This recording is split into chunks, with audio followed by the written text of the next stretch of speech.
أعوذ بالله من الشيطان الرجيم بفضل الله بسم الله الرحمن الرحيم الحمد لله رب العالمين والصلاة والسلام على أشرف الخلق سيدنا محمد وعلى آل بيته الطيبين الطاهرين.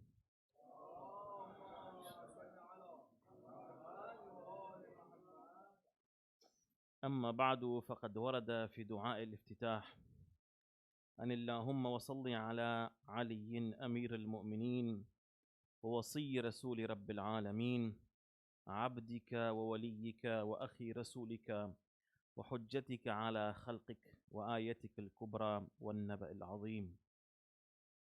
For the love of Amir al-Mumineen Salamullahi alayhi, please bless your majlis with the loudest salawat.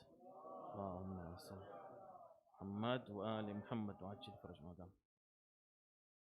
First of all, I would like to apologize to you all for the delay in my arrival. Initially, I had intended to recite my majlis before, that is to say, our breaking our fast. But inshallah, Allah subhanahu wa ta'ala maybe has determined that we bless our a'mal with our tears over Amir al-Mumineen salamullahi alayhi. So inshallah, I will recite our masa'ib, the masa'ib of Amir al-Mumineen alayhi salam during the a'mal. If we are to ponder over our dua corpus, that is to say, the duas that have reached us from Ahlul Bayt alayhi salam, it's really interesting to know that Ahlul Bayt, the duas that they gave us, of course, these texts that have arrived us, these are not texts that have been written by a normal human being. Rather, it is an extension of revelation. That is to say, for example, with respect to the likes of Ziyarat Ashura, it is mentioned that it is kanz min kunuz bitman al-arsh. That is to say that it is one of the treasures that is found from within the throne of Allah subhanahu wa ta'ala. Now, the throne of the seat, throne, a really high metaphysical reality, divine reality that Allah subhanahu wa ta'ala has created per se. So at that, when we read the words themselves, they have meanings. Now today, we would like to understand Imam Ali alayhi salam's personality as is explained in the du'as of Ahlul Bayt alayhi salam. So for this, I have quoted one part that we constantly repeat in Dua al-Iftitah. That is to say that, oh Allah, send your blessings on Ali alayhi salam. Allahumma salli ala Muhammadin wa ala Muhammad. The commander of the faithful, your servant, your representative, the brother of your messenger, your authority over mankind, your supreme sign, and the great news or the great tiding. Khair. If we look at this, there are 2 points to actually, first of all, talk about. That is to say, like a preamble, before I go into explaining these traits that have been mentioned about Amir al-Mumineen alayhi salam. The very first thing is that normally when we refer to the divine personalities, the infallibles, we find that they are referred to as an abd before being referred to as either a prophet or any of the other traits that they may have, or waliullah or hujjatullah, whatever. Abd comes first. Okay? He's a servant of Allah subhanahu wa ta'ala to start off with. In this dua, we find that what do we recite? Allahumma salli ala Amir al-Mu'mineen from the very beginning. Oh Allah subhanahu wa ta'ala, send blessings on Amir al-Mu'mineen alayhi salam. Ali Amir al-Mu'mineen sallallahu alayhi. Wasi Rasuli Rabbi, and then Abdika. Then we come to Abd. So here, there is a question to be asked. First of all, it's that, why has there been a mention of Abd later, after referring to the Imra, yani him being Amir al-Mu'mineen alayhi salam? According to some of our scholars, the interpretation is actually Imam Ali salamullahi alayhi. On the one hand, there are two possible reasons. The first is to actually emphasize the fact that our Imam alayhi salam, his imama is from the main principles of our usul ad-din. Our usul ad-din are what? 5, correct? The fourth being imama. Some scholars, they consider that imama and al-adl al-ilahi these are within Tawheed and Nubuwah. They come within Tawheed and Nubuwah. Okay? They're already a part of that. Some consider them no, that, for example, with respect to Imama, Imama is considered to be a Asl Madhabi. That is to say, it is a principle of Tashayyu, of Shiaism, whereby if another person would not hold on to it, it does not mean that immediately he's not a Muslim. In all cases, this part to emphasize that he is an Amir, that is to say what? He is the best out of all of the mu'mineen. This is an indication of his imama and rather an emphasis from the very, very beginning that he has authority over all of you, all people, all Muslims. This is the first possibility. The second possibility,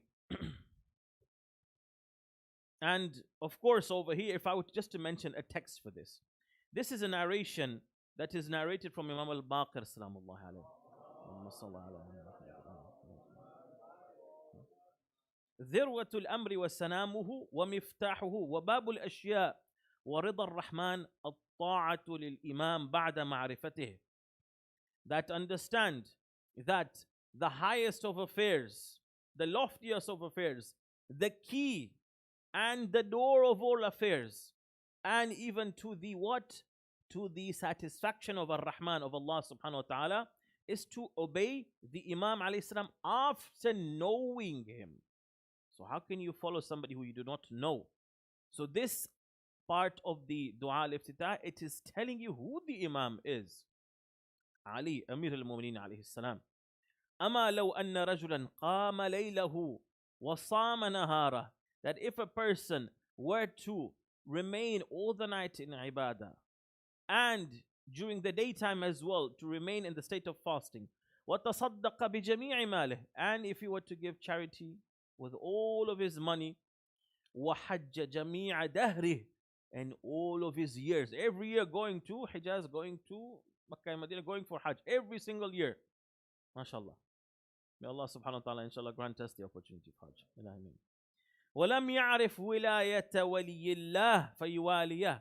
And if he does not know the wilayah of Wali Allah subhanahu wa ta'ala, Wali Allah, وَيَكُونَ جَمِيعُ أَعْمَالِهِ بِدِلَالَتِهِ إِلَيْهِ, and for all of his actions to be in a way that that wali has guided him, not in the way that he wants to do it, in the way that he guides you. مَا كَانَ لَهُ عَلَى اللَّهِ حَقَّ. He will not have any right over Allah subhanahu wa ta'ala, okay? في ثوابه. What? On the day of Qiyamah, say, Allah, listen, I did all of this, 1, 2, 3, 4, 5. Now I want from you this reward, that reward. As long as you did not know Waliullah, you did not seek him, and you did not to seek to obey him and to follow his guidance, then all of this, you do not have that right. So basically, acceptance of our deeds is based on us accepting this asl, this principle, which is imama. The second reason. Why? The second reason, you can find it mentioned or indicated in a subtle way in the narrations that talk about An-Nur al-Muhammadi. Sallallahu ala Muhammad wa ala Muhammad. For example, amongst the texts, that Inna Allah khalaqa nuri, that Allah subhanahu wa ta'ala created my nur, my light. Wa nur aliyin qabla an yakhluqa Adama bi alfay aam. Before Allah subhanahu wa ta'ala created his light and the light of Amir al-Mu'minin alayhi salam, before creating Adam alayhi salam by 2,000 years. Now, by the way, over here, we have other narrations that talk about even more periods of time. So these thousands of years, we do not know the measure that is used, but it's not the years of the earth right now. That even in the years of the earth, today, they're at a certain period, but you know that if you were to go into basic science, okay, into natural sciences, you can find out that the earth used to spin faster. And as a result, the days were far shorter and the years were shorter as well. Correct? In all cases, Allah subhanahu wa ta'ala, when He created Amir al-Mu'minin Islam, from the very, very beginning, He created this light with those features, with those special characteristics. This is how this soul is. It has been created to lead. It has all of this potential. It has all of these traits. So as a result, from the very beginning, Allah is telling you, I have presented to you somebody who has these lofty traits. So you have to follow him. On the other hand, and I'll start this discussion, inshallah, I'll continue it tomorrow, inshallah, and I'll complete it tomorrow. If you look at these awsaf, these characteristics that are mentioned in Dua al-Iftitah, okay, let us read them again. That Allahumma salli ala aliyin, starting one word, Amir al-Mu'mineen. Okay. Secondly, Wasi Rasuli Rabbil Alameen, the commander of the faithful. Then the successor of the Holy Prophet. Then what? Abdik. Okay, khair, he is your servant. Truly your servant. Wawaliyik. And he is also your wali. Okay? Somebody who is what? He is your authority over mankind. Wa akhi rasulik. He is the brother of your prophet. And even this, it has a certain subtle meaning in it. He is your hujjah, your authority. People who the person who everybody has to follow. Ala khalqik, over your creation. Then what? Wa ayatika al-kubra, your grand sign. Wa naba al-azim, the great news, the most important news that everybody has to listen, or everybody has to follow and act according to. All of these, they revolve around one reality in one way or another. Khilafat Rasulullah. All of them revolve around Khilafat Rasulullah. That this personality, he is the what? The successor of the Holy Prophet Muhammad sallallahu alaihi wasallam. Allahumma salli ala Muhammad wa Muhammad. However, is it possible that all of these traits have been mentioned there just as, a beautification, a literary beautification, and it's just a repetition of synonyms? If we were to go to our fiqh texts, we find there are two other words that are really similar to each other. For example, al-miskin and faqir.